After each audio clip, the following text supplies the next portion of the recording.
Hey guys, welcome to my Star Wars Rogue One spoiler talk video, and I'm joined by Mort's Moments. Yep, Mort's Moments, got my new t-shirt on. We do, as you can see, we do models, memorabilia, music and more.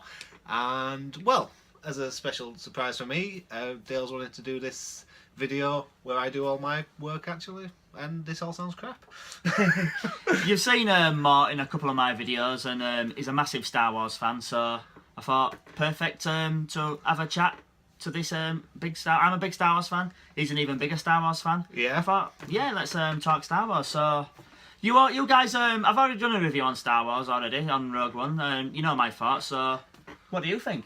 Rogue One, fantastic film, almost from start to finish. And one things that I took away from this film was that all the little Easter eggs and the little nods to other films, they all worked.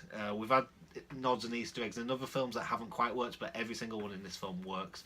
But overall, the story's good. It goes along at a good pace, and I don't think there's a character in it that I didn't enjoy. Yeah, I think I liked every character. I don't. Like in most Star Wars films, there's always at least one character where you find annoying, maybe. But in this, I liked every character. Yeah. Yeah. I thought the bad guy, Director Krennic, I thought he was really good. I enjoyed him. Yeah, I do enjoy Ben Mendelsohn in other films as well. So when that actor pops up, I usually think, yeah, there's going to be a good performance here, good character. So yeah, I can't actually think of anything he's been in right. Oh, it was Dark Knight Rises. And Place Beyond the Pines. Yeah. That's two good films I like of him. But yeah, great character. I liked the whole Rogue One team. To be honest, they didn't have a bad character. The droid. Oh, the K2SO. Absolutely he was fantastic. Yeah, he was brilliant. Funny. Really good. Who was your favourite character? Did you have one or?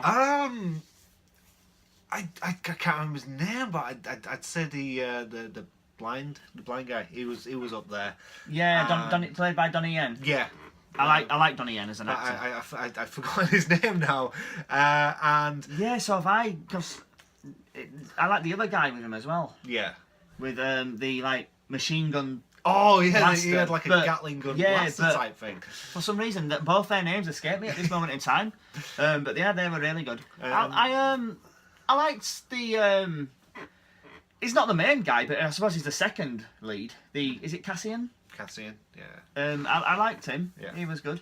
And Forrest Whitaker. I was looking forward to seeing Forrest Whitaker in this movie, and he did not disappoint. Yeah. Apparently, his character was in the Clone Wars cartoon, which we did start watching it, and then we stopped, and we didn't get to the Saw Gerrera character appearing. But I want to go back and start watching Clone Wars again, just to see what happens and why he's introduced and a bit more backstory on that character, and then we can watch Rebels where that character's meant to be coming into it. Yeah.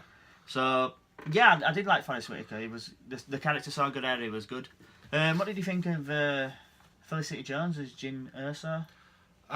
The main character. Again, no complaints. I mean, she was a strong lead character. Kind of the same way as Leia and I've forgotten her name now. Which one? Rey. Rey. So they were strong lead characters. So I've got no problems with that. I know a lot of people out there make a big deal of that for a woman in the lead character. It doesn't matter. She did a great job. She was a great actor, and it's a shame we won't see more of her in this world. I thought she was pretty fantastic, to be honest. I thought she was really good. And yeah, it's like keeping up the tradition of having a lead female brunette. Pretty much every one of them have been brunette. Natalie Portman, Carrie Fisher, is it Daisy Ridley? Now Felicity Jones. So yeah, I thought she was really good. Yeah, I liked. I don't think there was a bad character in it. How did you feel because the film opens with no opening crawl and. Oh yeah, well when I said almost start to finish, that was my main disappointment with it, was that it didn't start off with that big fanfare of Star Wars and the opening crawl. It just started, but very quickly I just let that just disappear.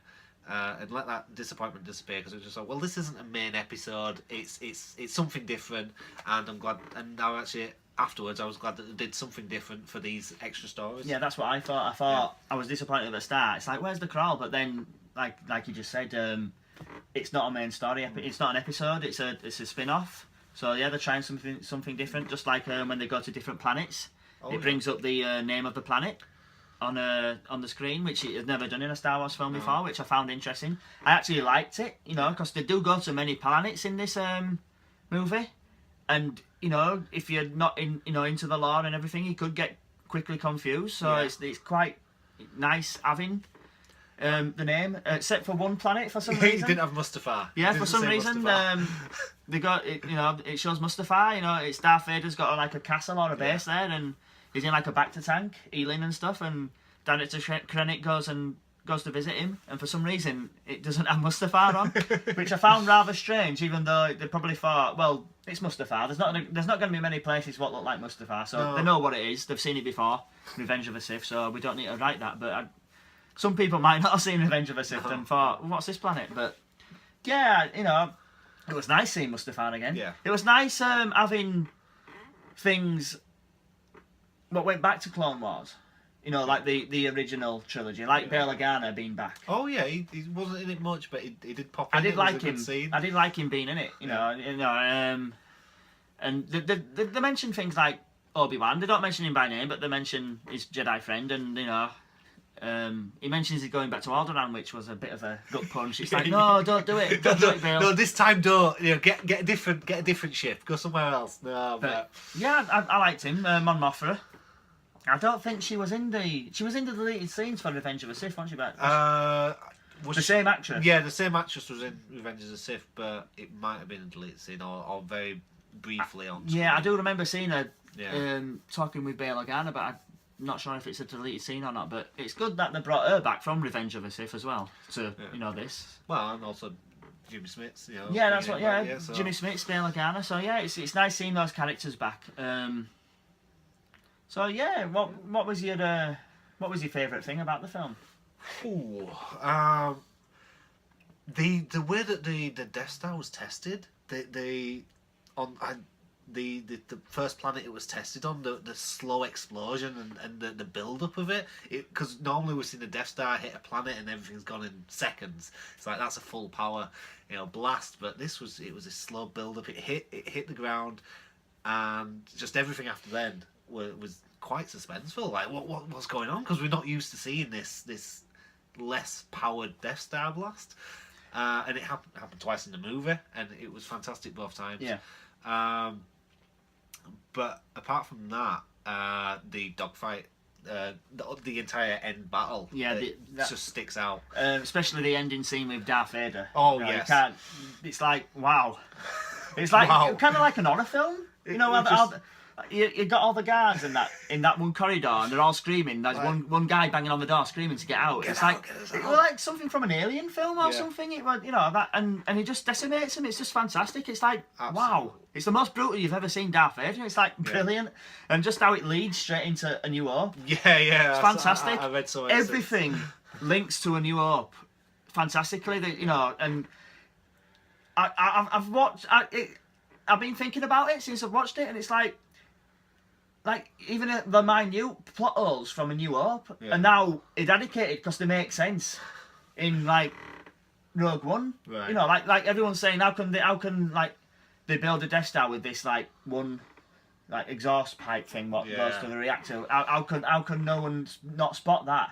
But there's a reason why now. Yeah, it makes sense. It's purposely put in. Yeah, it's like I've heard people say before. How did the architect of the Death Star not realise that? But it's like the actual architect put it there, and everything makes sense. So it all makes sense. As I said at the beginning, everything that's in this that links to everything else works. Yeah, everything. What did you think of the bringing back Peter Cushing as Grand Moff Tarkin? Did you think it worked? I think that worked. It was excellent. I've seen people complain about it because it looks a bit cartoonish, but it's an excellent job. And the guy that got to actually play him, I thought they'd taken sound bites from the other films, but he was actually doing an impression. Yeah. I have read that afterwards. Yeah, and it's absolutely fantastic. They brought him back. So Moff Tarkin works. Well, Yeah, they called him Governor Tarkin in this. Did they? Yeah, they were calling him Governor Tarkin. So Oh, I never noticed. yeah, Yeah. and yeah, it works. It works. Yeah, I thought it was really good. It was like, wow, the technology has come on So far. so far. I mean, in a few years, you know, they could have technology where they're bringing out a brand new John Wayne film or something. You know what I mean? That's how good the technology is. It's not quite perfect, but in a couple of years' time, it will be. Yeah. And, you know, so yeah, I thought it was really good. Yeah, the film was fantastic. I can't wait to see it again. It was brilliant. You know, I want to go see it again. I Yeah. do want to go see it. I want to go see it again. I know you don't do ratings, but would you? It's I won't give it like a number rating or like that, but within the Star Wars, my how I view the Star Wars films, you know, I'd say it's one of the top 3 or 4 out of the films. There's a toss up between Force Awakens and Rogue One. I've seen Force Awakens a few more times. Yeah. But my top 2 are Empire and Revenge of the Sith, and then it's going to be these one of these 2 as third. So it's top 4. Yeah. You know, definitely. Yeah, I gave it a rating in my non-spoiler videos of an A, and I think it's still an A, but I need to see it a couple more times. But yeah, I really like it. I'm not sure what I like. I think I like The Force Awakens a little bit more. Right. But obviously I've seen that more times. I do want to see Rogue One, you know, a few more times before I can work out where it is in the Star Wars rankings. But yeah, it's one of my favourite films of the year. It's fantastic. Yeah, brilliant, you know. So, yeah, guys, thanks for joining me on this spoiler talk video with my good friend Morrt here. And write in the comments what you think of Rogue One. Yeah. Like and share my channel. And remember, guys, stay heroic.